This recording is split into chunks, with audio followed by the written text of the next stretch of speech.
The amount of money you'll receive in retirement from CPP will depend on how much you paid in. So if you earned more, that means you paid in more, and you'll get more than someone who earned less because they paid in less. You're listening to the Women's Wealth Canada podcast with Glory Gray. Be sure to download and subscribe using your favorite podcast app and like us on Facebook.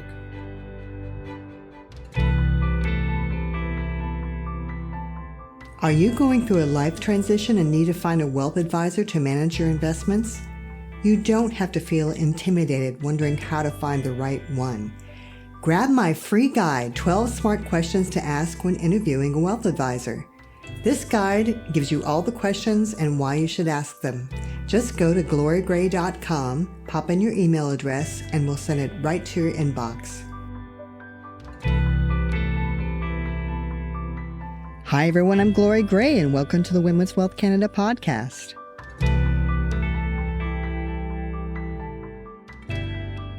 I was talking to a client recently about the pension checks she was receiving in retirement, and they were changing often and it was making it difficult for her to plan her budget. After asking a few questions, I realized she was confused about the different types of government pensions she was receiving. In her case, she received checks from the Canadian Pension Plan, or CPP, Old Age Security, and a Guaranteed Income Supplement benefit. With so many different government pensions, it's no wonder we can get confused. So let's talk today about government benefits. Specifically, let's discuss the difference between CPP and OAS.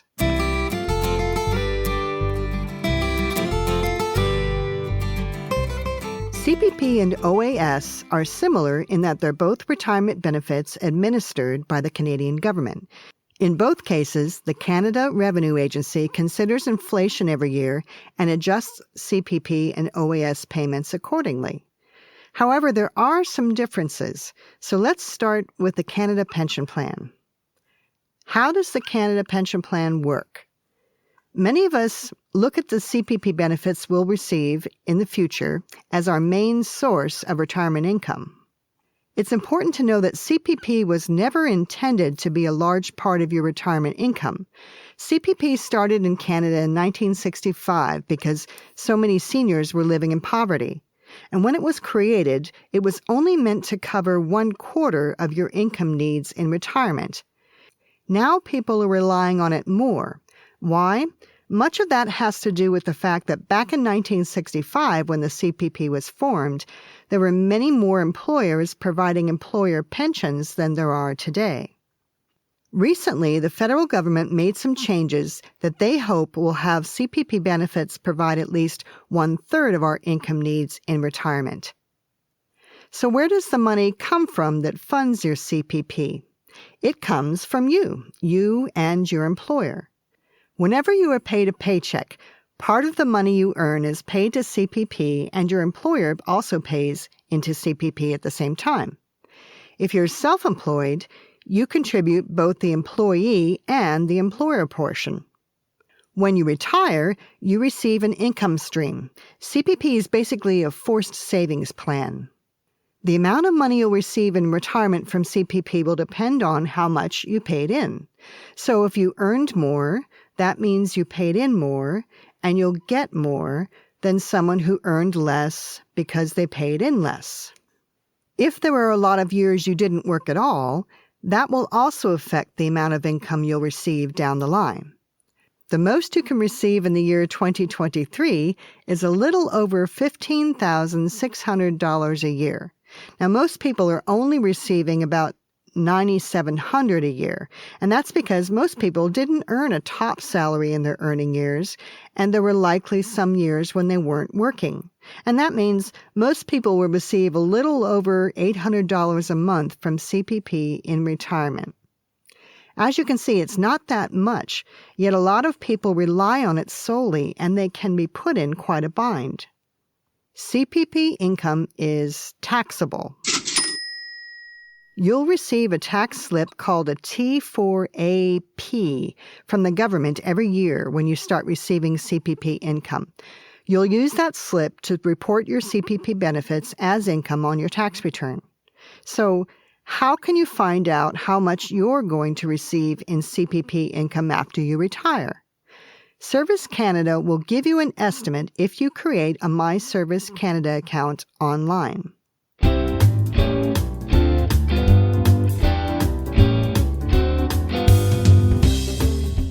One of the questions I often get is, when should I take my CPP? CPP payments are not automatic. You must apply. You should apply to Service Canada several months before you want your CPP benefits to start. Now, you don't have to take CPP starting at age 65. You can wait until age 70, or you can take it as early as age 60. When I sit down with a client, I run several cash projection models to determine the ideal time for them to start taking CPP. Now, why wouldn't someone just take it as soon as they can? If you can wait to receive CPP, there is a benefit to waiting. The starting point Service Canada uses for how much your monthly payments will be assumes that you will start receiving them when you turn 65. That's our base point. Now, if you decide to flip the switch and start taking your CPP payments earlier than that, the amount of your monthly payments forever will be reduced by about 0.5% each month you start earlier. It's actually 0.6% per month. So if you say, hey, Canada CPP team, start sending me my CPP payments when I turn 64 years and 11 months old, so 1 month before you turn 65, your ongoing payments forever will be 0.6% less than they would have been had you waited 1 more month to turn on the switch. You're locking those payments in when you turn on that switch. Now, the government actually increases your monthly payments every year to adjust for inflation, but you get the idea. If you can wait, your payments will be bigger if you wait until age 65. But here's something else to think about. If you decide not to take CPP at age 65 and instead turn on the switch and start receiving payments when you're older, your payments will be 0.7% larger every month you wait than they would have been if you turn on the switch at age 65. So again, if you say, hey, CPP team, start sending me my CPP payments when I turn 65 years and 1 month old, the payments will forever be 0.7% larger than they would be if you started them when you turned 65. Now, this means that if you wait to receive your CPP payments until you're 70 years old, your monthly payments will be 42% higher than they would be if you flipped the switch at age 65. Effectively, you're earning an annual 8.4% return guaranteed. Now, where else can you get that? And you may ask, why doesn't everyone wait until age 70? Each situation is unique to that person. It may be that you don't have many other sources of income for your retirement, and in that case, by all means, take CPP as soon as you can so you can live your life. Some people should take CPP payments early not because they need the income, but because they're already paying too much in taxes in retirement now, or they will be later. Their income is already more than they need in that case, and they should take CPP as early as possible and simply invest it or use it strategically for some estate tax planning. So CPP is a major source of income for you in retirement, and if you worked for a time in the U.S., you may qualify for U.S. Social Security, which is the equivalent of Canada's CPP. If you think you might qualify for that, it can be difficult to find out that information online from outside the U.S., but you can call the nearest U.S. Social Security office to find out what you're entitled to. And the beauty of receiving U.S. Social Security while living in Canada is that you'll be paid in U.S. dollars, which usually amounts to a 20 to 30% premium. Now, what about OAS, Old Age Security?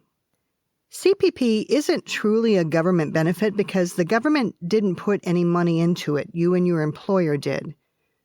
But in Canada, we do have a true government pension benefit, and that is the Old Age Security, or OAS.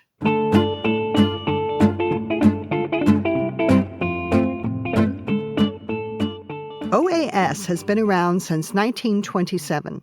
The money that funds it to create your income comes from the federal income taxes we all pay, so it's a true government pension. You don't have to contribute to it to receive benefits. Instead, it's funded by Canadian taxpayers. To be eligible for your OAS benefits, you must have been a citizen or legal resident of Canada for at least 10 years after the age of 18. And when you start receiving OAS income payments, it will be taxable income to you. You'll receive a 24A OAS from the government to use to file your taxes. And there's no mechanism to split OAS income with your spouse to save taxes. When can you start receiving OAS monthly payments? We talked about how you can start receiving CPP before age 65. That's not possible with old age security. You can't receive it before age 65. In most cases, you'll automatically be enrolled when you turn 65. But remember how we talked about how your monthly CPP income payments can go up if you wait until after age 65 to start receiving them? You can do the same thing with OAS. For every month you wait before you hit that switch, you'll receive a 0.6% higher monthly payment than if you started taking OAS payments at age 65. If I were you, I would start a conversation with Service Canada when you turn 64 if your intention is to delay receiving your payments. You don't want them to automatically lock in at age 65. How much is old age security in Canada? Payments are based on your income and how long you've lived in Canada. The maximum old age security monthly payment amount is currently $691. To see if you're eligible for the maximum benefit in a given year, the government looks at how much income you earned the previous year, and they use that to possibly adjust the OAS payments you receive. If you earn more than a certain amount in any given year, right now that's about $79,845, your OAS income will be reduced or eliminated. For example, if you sold investment real estate, that may give you a one-time bump to your income for that year. If that happens and you don't file the appropriate forms in time, your monthly income from OAS payments will be reduced the following year and possibly eliminated altogether for the year. So you'll want to plan for those events carefully with your tax preparer.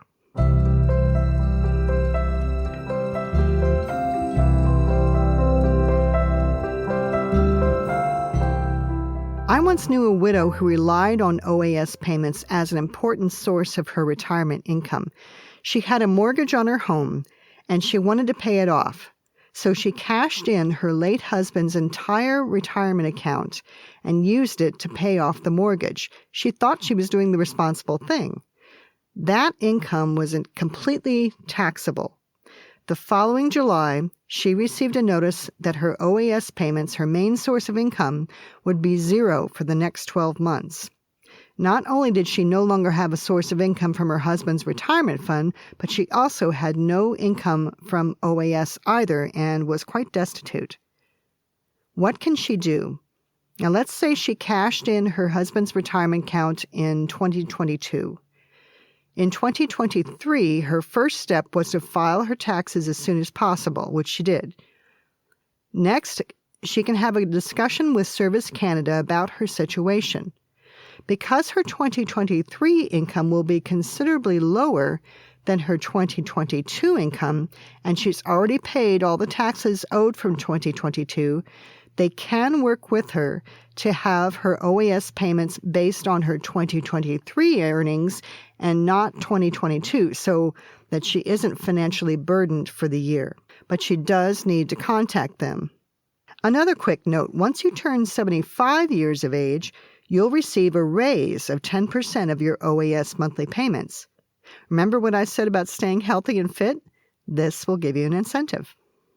Now, what is OAS clawback? If your individual net annual income was higher than $79,845, your OAS payments are subject to a recovery tax, often called a clawback. For every dollar you earn above that threshold, your OAS benefit is reduced by 15 cents. So that means If you are eligible for the current maximum pension of $691 per month, you would have your entire OAS clawed back when your net income reaches $129,757. If you think your income may put you in the clawback zone in the future, financial planning may be particularly important for you. How might you stay out of that clawback zone or at least limit its impact? There are several strategies you can employ ahead of time to reduce your pension income in a taxation year and thus reduce any possible clawback. For example, you might defer taking your CPP payments until you're older, if you don't need the income right away. If you're past the age of 65 and still working, holding off receiving your OAS can be a good strategy. For every month that you defer taking your OAS, your payments increase by 0.6%. So by not receiving your OAS payments until you turn 70, you will increase your monthly benefits you begin to receive at that age by 36%. Assuming you stop working at age 70 and your income declines, you'll receive a larger OAS benefit at that time, and you'll be less likely to trigger a clawback. Now, what about guaranteed income supplement? As I mentioned, if you earn more than $79,800 from other sources in retirement, expect your OAS monthly income to be reduced. But if you earn less than about $20,000 per year, you may also qualify to receive an additional government pension called the Guaranteed Income Supplement, or GIS. The good thing is, there's nothing you need to do to receive this except file your tax return. It's automatically calculated for you every year based on your previous year's tax return. And remember, in Canada, those benefits are income-based, not assets-based. You could have $1 million saved, but if you only take a small amount in income, you would still qualify for these benefits.